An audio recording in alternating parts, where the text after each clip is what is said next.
नमस्कार मंडळी, मी प्रांजली. शुभ सकाळ आणि शुभ मंगळवार. आज आहे आपली कुलस्वामिनी आई तुळजाभवानीचा वार. जवळपास डिसेंबरच्या शेवटच्या आठवड्यापासून माझ्या सेवेला खंड पडलेला होता. रेग्युलर सेवा होत नव्हती, पण फायनली आज कुलस्वामिनी तुळजाभवानीच्या आशीर्वादाने डेली रुटीनला आणि काही सेवेला सुरुवात केलेली आहे. मला आठवतं की दत्त जयंतीच्या वेळी मी पुण्याच्या घरामध्ये असताना उंबरठ्याला हळदीचं लेपन केलेलं होतं आणि उंबरठा पूजन केलेलं होतं. त्यानंतर काही शक्य झालं नाही.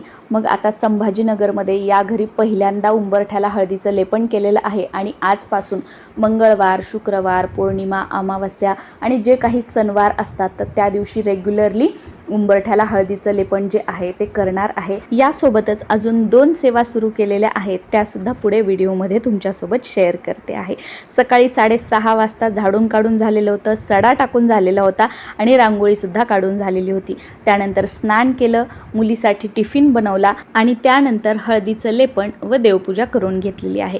आता देवपूजा सध्या माझी आई करत आहे, त्यामुळे माझं बाहेर हळदीचं लेपन आणि घरामध्ये देवपूजा जी आहे ती एकाच वेळी सुरू होती. उंबरठा पूजन करण्यासाठी किंवा देवपूजेसाठी जी मी हळद वापरते तर ती खाण्याचीच वापरते. म्हणजे हळकुंडापासून दळलेली 100% शुद्ध अशी हळद मी हळदीचं लेपन करण्यासाठी वापरते.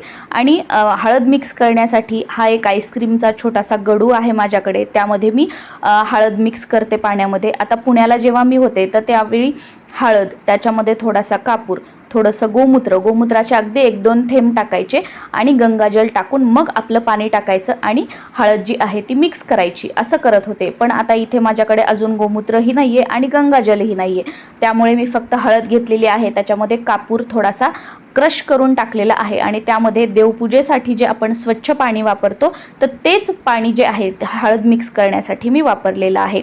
या गडूचा फायदा काय होतो माहिती आहे? हळदीचं लेपन करून झालं की या गडूला एक झाकणसुद्धा असतं बघा, एक कॅप असते.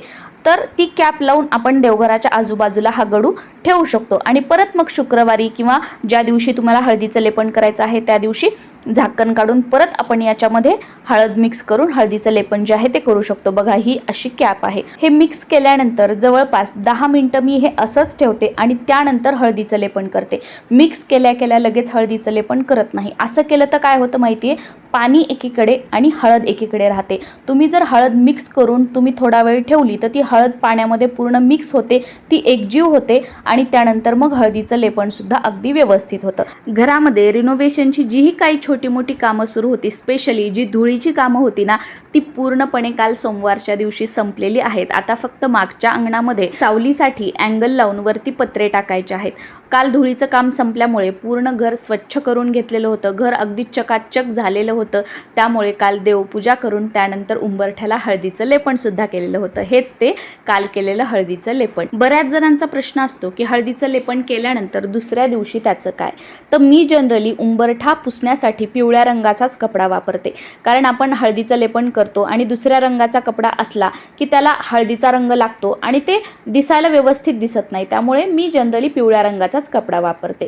तुमच्याकडे असेल तर वापरू शकता किंवा कोणत्याही रंगाचा उंबरठा पुसण्यासाठी एक आपल्याला कपडा करायचा आहे. आता हा जो कपडा आहे ना, मी दुसरीकडे कुठेच वापरत नाही. याने फक्त उंबरठा पुसते, रोजची रोज हा कपडा धुवून वाळू घालते. आता कालची जी हळद असते ती पूर्णपणे वाळलेली असते, म्हणून कोरडा कपडा असताना ती सगळी हळद एका जागेवर करून घ्यायची. पुण्याला माझ्याकडे आपण देवघर स्वच्छ करण्यासाठी छोटीशी सुपली आणि जो झाडू असतो ना तो वापरतो, तर त्या सुपलीमध्ये मी तिथे हळद भरायची. पण इथे आता अजून माझ्याकडे ती सुपली नाहीये, त्यामुळे इथे मी फक्त कपड्याने एका साईडला करत आहे, हाताने ती गोळा करते हळद. आणि त्यानंतर देवपूजेसाठी आपण जे स्वच्छ पाणी वापरतो तर त्यातलंच एखाद्या पेल्यामध्ये पाणी घेते, ते पाणी उंबरठ्यावर टाकते आणि त्यानंतर कोरडी हळद भरलेल्या या पिवळ्या कपड्यानेच उंबरठा जो आहे तो स्वच्छ करून घेते. आता डायरेक्ट जर आपण कालच्या हळदीवर पाणी टाकलं आणि कपड्याने पुसलं तर खूपच राडा होतो. तुम्ही एकदा करून बघा, खूप कचकच होऊन जाते. अगोदरच कोरडी हळद एकत्र करून घेतल्यामुळे आपला कपडाही जास्त खराब होत नाही आणि हळदीचं लेपन करण्यासाठी वेळही आपल्याला कमी लागतो. मी अगोदरच हळद मिक्स करून ठेवलेली होती, ती आता एकजीव झालेली आहे. तर उंबरठ्यावर मी सगळीकडे ती टाकून घेते. बरेच जण चमचाने सुद्धा हळदीचं लेपन करतात, तुम्ही तसंही करू शकता. पण पर्सनली मला असं वाटतं हात फिरे तिथे लक्ष्मी वसे.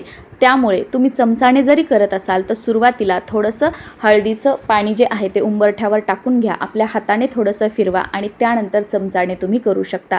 हळदीचं लेपन हे दिसायला जरी आपण हाताने केल्यानंतर चांगलं दिसत नसेल, एकसारखं दिसत नसेल, तरीसुद्धा याचे जे प्रभाव आहेत ना ते तुम्ही हाताने हळदीचं लेपन करून बघा, तुम्हाला खूप चांगले अनुभव येतील. देवांसाठी नैवेद्य बनवणं असेल, देवांना स्नान घालणं, देवपूजा करणं असेल किंवा हळदीचं लेपन असेल किंवा देवपूजा संबंधित इतर ज्या गोष्टी असतात त्या जर आपण आपल्या हाताने केल्या तर आपल्या हातावर ज्या दुर्भाग्याच्या रेखा असतात त्या सौभाग्यामध्ये बदलतात असं म्हटलं जातं. तर किमान त्यामुळे तरी सगळ्या गोष्टी आपल्या हातानेच करण्याचा प्रयत्न करा. बरेच जण तर नैवेद्यसुद्धा बाहेरून विकत आणतात, तर तोही आपण आपल्या हाताने बनवून देवांना दाखवला तर अतिशय उत्तम. आता रोजचा नैवेद्य आपण साखर, खडी साखर वगैरे दाखवतो, पण ज्यावेळी पारायण वगैरे असतं, एखादा सणवार असतो, तर बाहेरून पेढे वगैरे, लाडू वगैरे आणून नैवेद्य दाखवण्यापेक्षा स्वतःच्या हाताने शिरा, खीर किंवा एखादा गोड पदार्थ बनवायचा आणि त्याचा नैवेद्य देवांना आवर्जून दाखवायचा आहे. आणि आजपासून मी 3 सेवा सुरू केलेल्या आहेत. खूप छान वाटतंय. 21 दिवसांचा संकल्प केलेला आहे. रोज 11 वेळा हनुमान चालीसा म्हणणार आहे. त्यानंतर मंगळवार, शनिवार सुंदरकांडचा पाठ करणार आहे आणि तुळजाभवानीच्या मूर्तीवर प्रत्येक मंगळवारी अभिषेक करून श्री सुक्तमने कुंकुमार्चन करत आहे. आणि श्री स्वामी समर्थ महाराजांच्या पुण्यतिथीनिमित्त गुरुचरित्र पारायण सप्ताहामध्ये मी गुरुवारपासून म्हणजेच 9 तारखेपासून गुरुचरित्र पारायणाला सुद्धा सुरुवात करत आहे. आणि यानंतर कंटिन्युटीमध्ये प्रत्येक महिन्याला मी 7 दिवसांचा असेल किंवा 3 दिवसांचं असेल गुरुचरित्र पारायण सुद्धा करणार आहे. आणि या सगळ्या गोष्टी, सेवा मी कशा प्रकारे करते ते हळूहळू व्हिडिओजमधून तुमच्यासोबत शेअर सुद्धा करणार आहे. आणि हो, माझ्या पुण्याच्या घराला सुद्धा ग्रेनाईटचाच उंबरठा होता आणि इथे सुद्धा ग्रेनाईटचाच उंबरठा मी बसवून घेतलेला आहे. त्यामुळे सागाचा उंबरठा असेल, हा उंबरठा असेल, तो उंबरठा असेल म्हणजे शुभ असतं असं काहीही नाही. माझ्या आयुष्यात सगळं काही चांगलं आहे.